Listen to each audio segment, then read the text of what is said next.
इस कार्यक्रम के पुण्यार्जक हैं श्री मोनू बरजातिया, वंदना बरजातिया, नसीराबाद, अजमेर। पिता माता श्रीमान भागचंद बरजातिया, श्रीमती सुशीला बरजातिया। भ्राता भ्रातावधू श्री मनीष बरजातिया, अंकिता बरजातिया। पुत्र पुत्री वर्धन जैन, वर्दिता जैन। बहन बहनोई परिवार श्री मोहित डोसी, मीनू डोसी, प्रणब जैन, युवांश जैन। किशनगढ़, रेनवाल, जयपुर।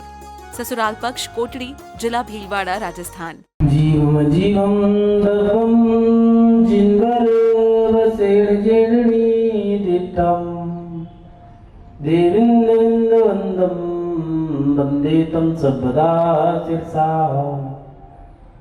नमो हरिहंताणं, नमो सिद्धाणं, नमो वैरियाणं, नमो वज्रायाणं, नमो लोई सुविसाहुणं। जय बोलिए अंतिम तीर्थंकर विनायक श्री महावीर भगवान की, परम पूज्य आचार्य भगवान गुरुदेव श्री वसुनंदी जी मुनिराज की, अहिंसा में विश्व धर्म की। सभी उपस्थित धर्म प्रेमी पुण्यात्मा एवं महानुभाव, संसार में जो व्यक्ति जन्म लेता है तो जन्म लेने के बाद उसे गुरु का आशीर्वाद दिलाने के लिए लेके जाया जाता है। जब वह प्रथम बार विद्यालय में जाता है, पढ़ने के लिए जाता है, उसको गुरु के पास लेके जाते हैं। जब वह 8 वर्ष का हो जाता है तो उसको गुरु के पास लेके जाते हैं श्रावक बनाने के लिए। और जब वह किशोर हो जाता है तो उसे गुरु के पास छोड़ दिया जाता है सेवा करने के लिए। जब वह युवा होता है तो युवा अवस्था में उससे कहा जाता है कि गुरु बने। हमारे बड़े बुजुर्ग हम सिखाया करते हैं कि अपने जीवन में गुरु बनाओ। हमारे पूज्य भी कहते हैं कि अपने जीवन में गुरु बनाओ। परम पूज्य चार्य चक्रवर्ती आचार्य श्री शांति सागर जी कहा करते थे कि जिसके जीवन में गुरु नहीं उसका जीवन शून्य। लेकिन मन में एक सवाल खड़ा होता है कि हम अपने जीवन में गुरु ना बनाए तो क्या दिक्कत है? गुरु के बिना हानि क्या है? हम अपने जीवन में सब चीजों से तो जी रहे हैं। हमारे पास तन मन धन सब कुछ है, ऐशो आराम, शोहरत, यश, वैभव, किसी चीज की कमी तो है ही नहीं। तो फिर हम अपने जीवन में गुरु बिना हानि क्या है? हमारे पास सब चीज तो मिल ही रहा है। महान बाप, नई पीढ़ी की एक जिज्ञासा रहती है कि हमारे जीवन में गुरु बिना क्या हानि है। नहीं बनाते, लेकिन जो भी मिलता है वो एक ही बात कहते हैं, गुरु बनाओ, गुरु बनाओ। तो इस जिज्ञासा का समाधान भी हमारे आचार्यों ने वक्त रहते किया। और आचार्य भगवान ने एक गाथा दी है जिसके माध्यम से इस जिज्ञासा का समाधान होता है। उन्होंने लिखा है, शरीरम स्वरूपम सदा रोग मुक्तम यशश्चारु चरणम धनम मेरु तुल्यम गुरुराग्नि पद में मनश्चेतना लग्नम तते किम तते किम तते किम तते किम। महान बाप, आपका शरीर सुंदर है, रोगों से मुक्त है, यश आपका चारों तरफ फैला हुआ है और धन पर्वत के समान है। आप लखपति, करोड़पति, अरबपति, खरबपति बन चुके हैं। फिर भी यदि गुरु भक्ति या गुरु नहीं है हमारे जीवन में तो हमारे पास कुछ नहीं है, कुछ नहीं है, कुछ नहीं। हमने जो पैसा, धन दौलत, ऐशो आराम इकट्ठा कर लिया है, बहुत सारे लोग हैं जो बहुत ऊंचाई को छू चुके हैं, लेकिन जब सब कुछ कमा लिया, पढ़ाई भी कर ली है, पढ़ाई करने के बाद मन में आता है कुछ और भी जरूरत है। शादी कर ली, शादी करने के बाद गृहस्थी बसा रहे हैं तो आवश्यकता, मन में एक जिज्ञासा आती है किसी और चीज की भी आवश्यकता है। कोई चहकने महकने वाला भी हो तो हमने संतान भी पैदा कर ली है। संतान जन्म ले लेती है तो मन में फिर विचार खड़ा होता है कि अब कुछ करना चाहिए, इनकी व्यवस्था भी बनानी होगी। हमने उनको पढ़ा दिया है, उनको उनके पैरों पे खड़ा कर दिया है। और उनका विवाह भी कर लिया है। मन में एक फिर सवाल खड़ा होता है, कुछ सूनापन है। हमने बचपन जी लिया, जवानी जी ली, दोबारा से बचपन बच्चे की अवस्था में हमने अपना बचपना देख लिया, फिर दोबारा से हमने जवानी देख ली, लेकिन अंतरंग से एक सवाल खड़ा रहता है कि और भी कोई चीज़ है जो हमें आनंद देगी। धन दौलत, ऐशो आराम, पैसा, बहुत कुछ, बहुत घूमे, लेकिन कुछ अच्छा सा नहीं लगता है। कुटुंब परिवार भी बहुत बड़ा है और समाज में भी हमने नाम कमा लिया है। जुड़ाव तो बहुत लोगों का है, लेकिन कोई ऐसा व्यक्ति नहीं मिल पा रहा जिससे हम अपने मन तन की करें, जिससे अपने अंतरंग की बात हम कह सकें। और लगभग 50 साल की उम्र में, 50 से 60 साल की उम्र में एक सवाल खड़ा रहता है कि हमें कोई एक ऐसा रिश्ता भी चाहिए जो हमें सही मार्ग दिखा सके, जो हमें सही दिशा दिखा सके, हमें अच्छी गति प्राप्त करा सके। कुछ लोग भगवान से जुड़ जाते हैं, लेकिन भगवान से जुड़ने के बाद सवालों के जवाब नहीं मिलते। कुछ लोग यार दोस्तों से, माता पिता से, अन्य साथियों से जुड़ जाते हैं, लेकिन सवाल ये खड़ा रहता है कि यहाँ भी संतुष्टि नहीं है।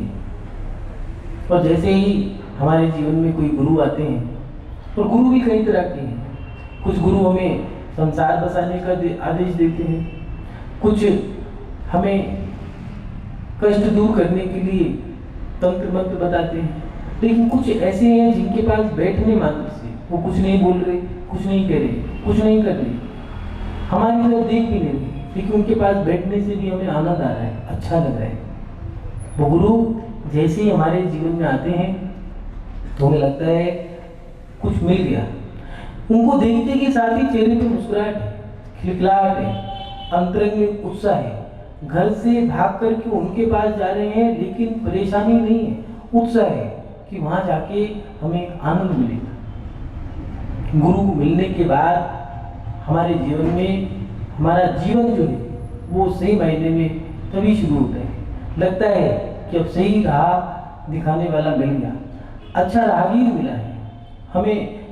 ये राहगीर जो मिला है, इसी राह पे चल रहा है, वो हमें हमारी आत्मा का कल्याण करने का ही सूत्र देगा। मान बात, जिसके जीवन में गुरु नहीं है उसके जीवन में एक सूनापन है, अधूरापन है। करोड़पति तो बन गया, लेकिन अंतरंग में एक सवाल खड़ा रहता है, कुछ और चीज भी चाहिए। दौलत, शोहरत, ऐशो आराम सब कुछ कमाया, लेकिन कुछ और भी है जो इससे भी अच्छा है। सही मायने में जिनके पास गुरु है वो गरीबों की भी अमीर है, और जिनके पास गुरु नहीं है वो सब कुछ पाकर के भी अकेली रहती है। गुरु भी कई प्रकार के, शिक्षा ग्रहण कराने वाले गुरु, जन्म देने वाले जो उंगली पकड़ के चलाना सिखाते हैं, समय समय पर नई नई शिक्षा देते हैं, ऐसे वो माता पिता भी। अलग अलग समय पे अलग अलग गुरु। माता पिता के बाद जो भाई बहन ने हमारे साथ जो हमें ज्ञान दिया है, हमें उंगली पकड़ा करके माता पिता ने जो कहा था कि इनका ध्यान रखना, जहाँ भी जा रहे हो इनका अपने अनुसार ही काम करवाना, इनको सिखाना। जो भाई बहन ने हमें सिखाया, माता पिता ने सिखाया, कुटुंब परिवार ने सिखाया, समय समय पर सब लौकिक शिक्षा देने वाले वो भी गुरु हैं। लेकिन ये गुरु संसार के मोक्ष मार्ग के सबसे बड़े गुरु जो हैं, दो गुरु हैं। एक संसार में रहने के लिए माता पिता की जरूरत पड़ती है, बिना माता पिता के कोई भी व्यक्ति संसार में नहीं रह सकता। अगर माता पिता नहीं होंगे तो कोई संसार में जन्म नहीं ले सकता। और दूसरा गुरु दिगंबर साधु, जो आत्म कल्याण करने वाले हैं, स्वयं का भी और पर का भी, ऐसे वो दिगंबर साधु। उनके मिलने के बाद हमारा संसार नष्ट होता है, हमें मोक्ष मिलता है। लेकिन देखें कि हमारे पास उनके प्रति समर्पण कैसा है। यहाँ आचार्य भगवान दे रहे हैं कि आपका शरीर सुंदर, शरीरम स्वरूपम सदा रूप, शरीर अच्छा है, हष्टपुष्ट है, और रूप भी आपका सुंदर है। और शरीर सुंदरता, इसके साथ साथ रोग भी नहीं है जो दिया है। कि पहला असु निरोगी काया, रोगों से मुक्त शरीर मिल जाए और सुंदरता भी हो, हष्ट-पुष्ट भी हो, और उसके साथ साथ यशस् चारु चरणम धर्म वेद तुल्य, यश भी आपका सब जगह हो, मेरु पर्वत के समान आपका धन हो, समाप्त करने पर भी समाप्त ना हो। लेकिन गुरु के प्रति अगर आपका मन नहीं लग रहा है तो फिर आपके पास कुछ नहीं है, कुछ नहीं है, कुछ नहीं है। कुछ लोग गुरु को नहीं मानते, कुछ लोग कहते हैं पंचम काल में साधु नहीं होते। अगर साधु नहीं होते तो ये सारे ग्रंथ समाप्त हो जाते, अगर साधु ना होते तो पंचम काल ही नहीं होता। कुछ लोग गुरु को नहीं मानते हैं, कुछ लोग गुरु के प्रति देश भाव रखते हैं। लेकिन आचार्य भगवत जितने हैं उनके जीवन में सब कुछ होने के बाद भी कुछ नहीं है। लेकिन जिनके जीवन में है गुरु, क्या वो अपने जीवन में गुरु के प्रति समर्पण कर रहे हैं? एक जंगल में घना वृक्ष है और इस वृक्ष के कोठल में एक बूढ़ा तोता रहता है। उस बूढ़े तोते के पास एक दिन जवान तोता आया और आकर के कहने लगा बूढ़े तोते से कि मैं आपकी मदद करना चाहता हूँ। बहुत सारी बातें हुई और बातों बातों में उसने कह दी अपने मन की बात कि मैं आपकी मदद भी करना चाहता हूँ और आपसे अपनी शिक्षा भी प्राप्त करना चाहता हूँ। ठीक है, तोते ने कहा कि मैं तो अपना गुजारा थोड़े में ही कर लेता हूँ, बाकी तुम चाहते हो तो मेरी मदद कर सकते हो। ठीक है, जवान तोता बड़ा खुश हुआ और बूढ़े तोते ने कहा ध्यान रखना, जैसा मैं कहूँ वैसे ही करते रहना बस। एक दिन बरसात का समय था और मंद मंद हवा के साथ कुछ मीठे मीठे आमों की खुशबू आ रही थी। तोता जो भी सामग्री लाता खुद खाता और उस बूढ़े तोते को देता। नदी किनारे दूर से आम की बाग थी, वहां से खुशबू आ रही थी और तोता उड़ के वहां चला गया और जाकर के आम खाने लगा और एक आम चोंच में दबा करके बूढ़े तोते के लिए ले आया। बूढ़े तोते ने आम खाया, बड़ा अच्छा लगा और कहने लगा कहाँ से लाए हो? तो जवान तोते ने कहा कि मैं नदी पार करके दूर बाग से आम तोड़ के लाया हूँ, बहुत मीठे मीठे आम हैं। बूढ़े तोते ने कहा कि अम्मा जाना वहाँ, कहीं ऐसा ना हो आम के लालच में तू प्राण गवा दो। तोते ने कहा ठीक है, हाँ तो कह दी, लेकिन आम के लालच में उड़ करके पुनः चला गया। हमारे साथ भी यही होता है, हम भी अपने बड़ों की बात को मानते, कह तो देते हैं, लेकिन सही मायने में हम अंतरंग से उनकी बात मान भी रहे हैं या नहीं मानते। तोता पुनः उड़ के गया, आम खाए, चोंच में दबाया, फिर लेके आया। ऐसे दिन पर दिन बीतते गए और एक दिन ऐसा हुआ कि वो आम की मिठास के लालच में आम खाता गया, पेट इतना भर गया कि चोंच में आम दबा करके जो ला रहा था उससे उड़ा नहीं जाता। इधर तूफान का आना हुआ, तेज बारिश, तेज हवा, आम नदी में गिर गया और इतना आम खा गया वो तोता कि तूफान की हवा में वह नहीं उड़ पाया और नदी में गिर के मर गया। बूढ़ा तोता इंतजार करता रहा और वह समझ गया कि आम के लालच ने उसके प्राण ले लिए। मान बात, हमें अपने जीवन में सही मायने में जो हमने गुरु बनाए हैं, क्या उनकी आज्ञा का पालन कर भी पा रहे हैं, नहीं करते? हम अपने जीवन में गुरु तो बनाना चाहते हैं, लेकिन क्या उनके अनुसार चल रहे हैं? ऐसा नहीं गुरु दिगंबर साधु होते। हमारे जो पूजनीय है, जिनके पास गुण है, वो सब गुरु हैं, लेकिन मोक्ष मार्ग पर ले जाने वाले जो हैं वो हमारे गुरु दिगंबर साधु हैं। अब सोचें कि क्या सही मायने में हम अपने गुरुओं की आज्ञा का पालन भी कर रहे हैं या नहीं कर रहे? कई बार तो ऐसा होता है कि नमोरियंताणम, गुरु ने कहा हाथ जोड़ो, बोलो नमोरियंताणम, तो कहते हैं नमो सिद्धाणम, उन्होंने कहा नमो आए दियाणम, तो वो कहते नमो बुद्धाय, वो कहते नमो लोए, वो कहते हमें भी आता है, सब भी सामने। वो कहते हैं बैठो, कहते पहले आप बैठो फिर हम बैठे। कुछ लोग गुरु को ही पढ़ाना चाहते हैं, लेकिन गुरु की आज्ञा में रह करके आत्म कल्याण करता है। जो गुरु की आज्ञा का पालन नहीं करते हैं उन्हें पीछे पछताना पड़ता है। जो माता और पिता और इनके साथ साथ गुरु इनकी कदर नहीं करता, याद रखना, जब तक ये रहते हैं तब तक तो समझाते हैं, जब ये चले जाते हैं बस पश्चाताप के आंसू रहते हैं। किसी ने लिखा है, चले जाएंगे सब तुझे तेरे हाल पे छोड़कर, चले जाएंगे सब तुझे तेरे हाल पे छोड़कर, कदर क्या है गुरु की ये तुझे वक्त सिखाएगा। मान बात, हम जब तक गुरु होते हैं, हमारे पूजनीय होते हैं, तब तक हम उनकी बात नहीं मानते, लेकिन जब वो चले जाते हैं तो अंतर में एहसास होता है, काश उनकी बात मान ले, काश वो हमें समझाते, काश वो हमें प्यार देते, दुलार देते, हमारे सामने बैठे ही रहते।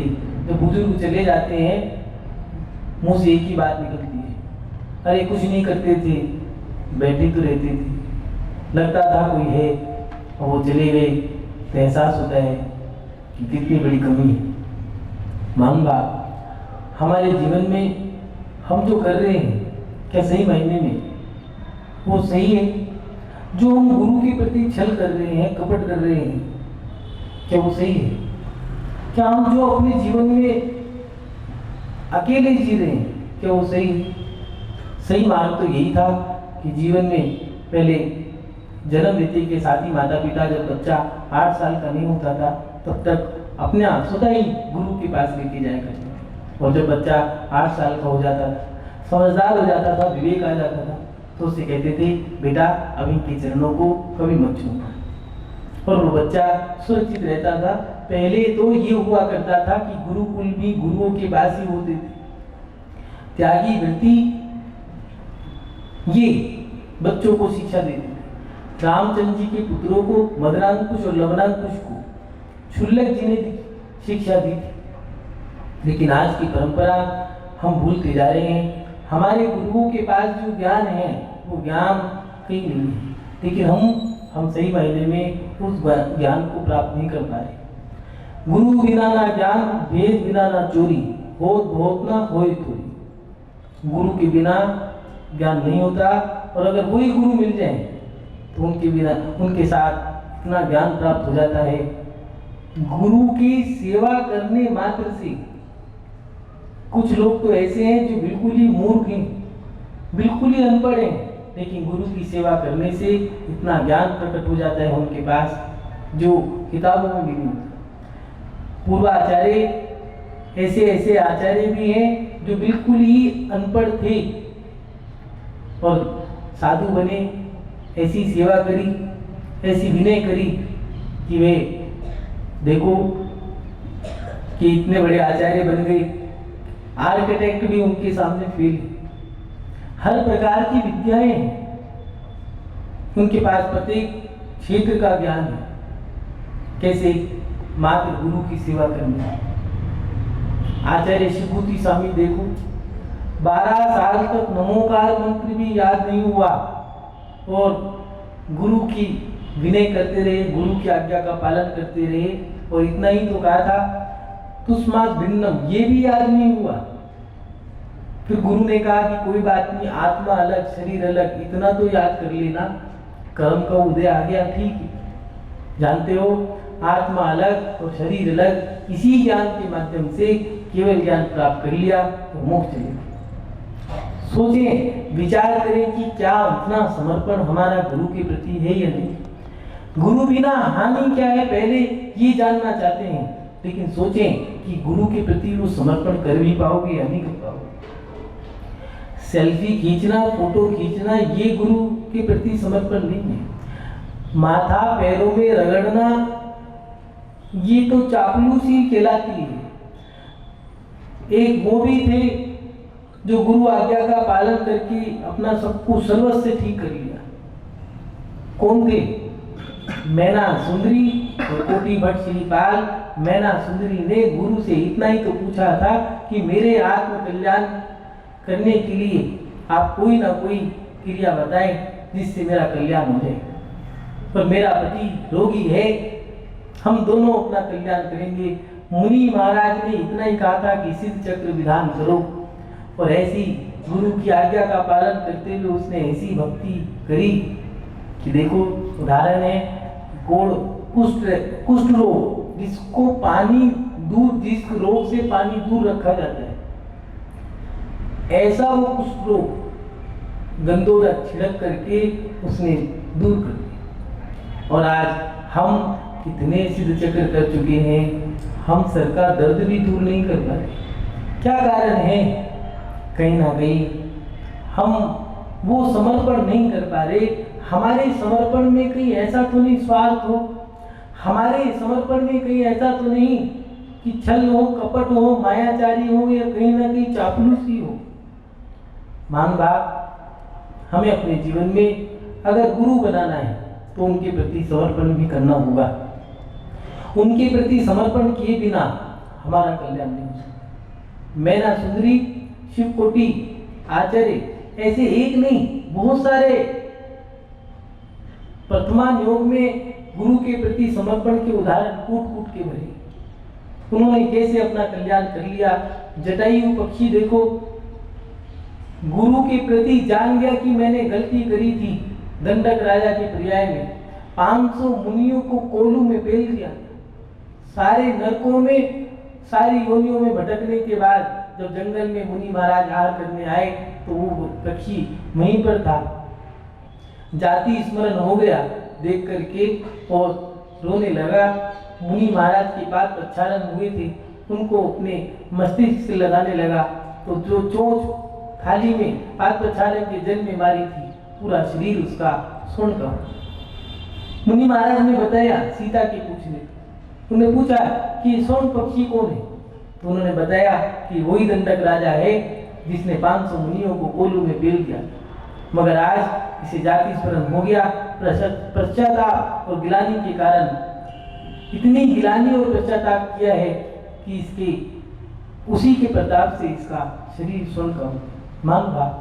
समर्पण करके तो देखो, किसी ने कहा है कि इन फक्कर फकीरों से मिलकर तो देख, अरे इन फक्कर फकीरों से मिलकर तो देख, तेरी तकदीर न बदलने तो कहना।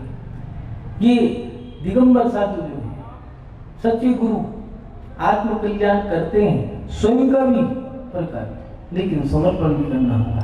मान बाप, गुरु बिना हानि क्या है? मन में एक सवाल खड़ा होता है, अरे गुरु तो मोक्ष की दिशा दिखाते हैं, मोक्ष मार्ग बताते हैं, मोक्ष पे चलना सिखाते हैं। आप किताबें पढ़ सकते हो, शास्त्र पढ़ सकते हो, ज्ञान को कितना भी इकट्ठा कर लेना, पैसा कितना भी इकट्ठा कर लेना, लेकिन उसे सही दिशा में ले जाना ये गुरु का काम है। हर व्यक्ति पैसा खर्च करना नहीं जानता। कुछ लोग ऐसे हैं जो अपना धन वेश्या के प्रति खर्च कर देते हैं। कुछ लोग ऐसे हैं जो कैसीनो, बार, क्लब में जाते हैं, वहां खर्च करते हैं। कुछ लोग अपना तन मन धन किट्टी पार्टियों में खर्च कर देते हैं, रिसोर्ट में, होटलों में जाकर के ऐसी जगह खर्च करते हैं। कई लोग ऐसे हैं जो घूमने भी जाते हैं तो विदेशों में जाते हैं, वहां पर जाकर के अपना तन मन धन खर्च करते हैं। लेकिन जो गुरु जिनकी दिशा दिखाने वाले हैं, जो गुरु आज्ञा में रहते हैं, वे गुरु उनसे कहेंगे, उनका निर्देशन भी कैसा है। किसी ने कहा कि घूमने जाना है तो कोई बात नहीं, पूर्व दिशा में बिहार की ओर चले जाओ, वहां पर आपके दर्शन भी होंगे और आपको आनंद भी मिलेगा। और सिद्ध क्षेत्र पड़ा, उसके दर्शन किए, आनंद आया और अपनी आत्मा का कल्याण कर दिया। गुरु से पूछा, किसी गुरु ने कह दिया कि सुनो वहां पर गरीब बच्ची है, उसका विवाह नहीं हो रहा है, वहां विवाह कर देना।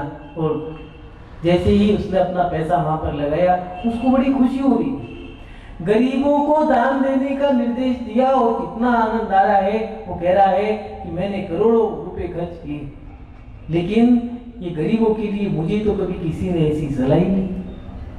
एक गुरु कह रहे हैं, सुनो जाप किया करो, साधु का स्वास्थ्य ठीक रहे, ऐसी भावना भाव और भावना भारे हैं। अंतर में उत्साह आ रहा है कि मैंने अपना समय, उस समय का सदुपयोग कर दिया। गुरु दिशा दिखाते हैं, गुरु मार्ग बताते हैं, गुरु राह दिखाते हैं। और सही मायने में अगर राहगीर, वो राहगीर हमारे सच्चे साधु मिल जाए, सच्चे साधु हमारे राहगीर बन जाए, तो निश्चित ही हमारी आत्मा का कल्याण। मान बाप, गुरु के माध्यम से हमारी आत्मा का कल्याण होता है। गुरु हमें मोक्ष का मार्ग दिखाते हैं, सच्ची राह बताते हैं, हमारी आत्मा का कल्याण करते हैं, हमें जीना सिखाते हैं, जीने की कला बताते हैं। अगर गुरु नहीं होते तो गुरु बिना तो इन सब चीज़ों की हानि है। कुछ लोग भटकते रहते हैं, कुछ लोग जिनके पास दिशा ही नहीं है, लिया है, ज्ञान नहीं है कि कहाँ खर्च करें, मन है लेकिन कैसी भावना भाई, कोई ज्ञान नहीं। यात्रा करनी है, किस दिशा में जाए कुछ नहीं पता है। कुछ लोग तो मलेशिया, मॉरिशस, और ऐसे ही भारत में भी जा रहे हैं तो अंडमान निकोबार, ऐसी जगह जहां अंग्रेज काला पानी की सजा सुनाते थे।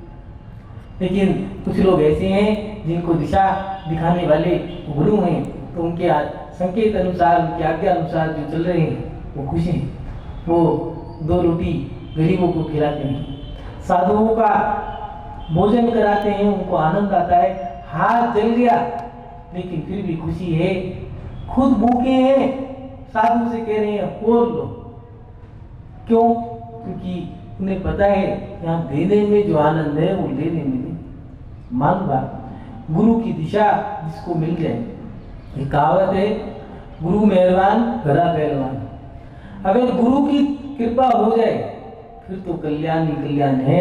और जिसके जीवन में गुरु नहीं है उसके जीवन में तो हानि है। मान बाप, नई नौजवान पीढ़ी, उन्हें दिशा की बहुत आवश्यकता है। उनकी दिशा, वो किस दिशा में चल रहे हैं, कहाँ उन्हें लेके जाना है, वो क्या कमाएं क्या खाएं, उनको यहाँ तक भी नहीं पता है कि शादी कब करनी है, संतान कितनी पैदा करनी है, घर कितना कैसे कब चलाना है, कहाँ जाना है कहाँ नहीं जाना है, किससे बोलना है किससे नहीं बोलना, यहाँ तक कि उन्हें कपड़े पहनने की भी दिशा कोई नहीं दिखा पा रहा है। अगर उनको अपने जीवन में सही तरीके से जीना है तो याद रखना, जीवों का कल्याण देव शास्त्र गुरु इनके माध्यम से हुआ है। लेकिन इन तीनों में भी मात्र एक ही शख्स है, एक ही व्यक्ति है, एक ही प्राणी है ऐसा, वो गुरु जो बोलते हैं। भगवान मौन है, शास्त्र मौन है, लेकिन गुरु के माध्यम से हम अपनी आत्मा का कल्याण करते हैं। नई नौजवान पीढ़ी सवाल पूछती है कि हमारे जीवन में गुरु बिना क्या हानि है, तो याद रखना, आपके जीवन में अगर गुरु नहीं है हानि है। जो पुराने लोग हुआ करते थे वो विदेशों में यात्रा करने नहीं जाते, वो कम खाते थे, नम जाते थे, वो गुरु के अनुसार चलते थे, वो खुश थे, थोड़े में जीते थे लेकिन आनंद ज्यादा लेते थे। आज का व्यक्ति ज्यादा सामग्री रखता है लेकिन आनंद नहीं है। कारण क्योंकि उनकी दिशा सूत्र, उनको दिशा दिखाने वाले सही मायने में सच्चे गुरु थे। उनकी आज्ञा का वो पालन करते थे तो खुश थे। उनका मरण भी होता था तो गुरु चरणों में या भगवान के चरणों में होता था। आज के लोगों का मरण गुरु के चरण में नहीं होता, वो रो रो के अस्पताल में जाते हैं, वहां जाकर के मर जाते हैं। दवा के खाते हैं, दवा खाना जाते हैं और दवाइयों के माध्यम से शरीर फूल गया, दुखी है, कोई पूछने वाला नहीं है, कोई बताने वाला नहीं है। लेकिन याद रखना, अगर अपने जीवन को खुशहाल बनाना है तो ये गुरु की आवश्यकता रहती है। आप अपने जीवन में से गुरु बनाएं और सच्चे गुरुओं के माध्यम से आप अपने जीवन की दिशाओं को नियुक्त करें और अपने जीवन में आनंद लें, अपनी आत्मा का कल्याण करें। इन्हीं सद्भावनाओं के साथ आपके जीवन में कोई अच्छे गुरु मिले, आप सभी का कल्याण हो, आपका शुभ हो, मंगल हो। इन्हीं सद्भावनाओं के साथ अपनी शिव श्रृंखला को विराम देता हूँ। जय बोलिए परम पूज्य आचार्य गुरुदेव श्री वसुनंदी जी मुनिराज की, अहिंसा में विश्व धर्म की। इस कार्यक्रम के पुण्यार्जक थे श्री मोनू बरजातिया, वंदना बरजातिया, नसीराबाद, अजमेर। पिता माता श्रीमान भागचंद बरजातिया, श्रीमती सुशीला बरजातिया। भ्राता भ्रातावधू श्री मनीष बरजातिया, अंकिता बरजातिया। पुत्र पुत्री वर्धन जैन, वर्दिता जैन। बहन बहनोई परिवार श्री मोहित डोसी, मीनू डोसी, प्रणव जैन, युवांश जैन। किशनगढ़, रेनवाल, जयपुर। ससुराल पक्ष कोटड़ी, जिला भीलवाड़ा, राजस्थान।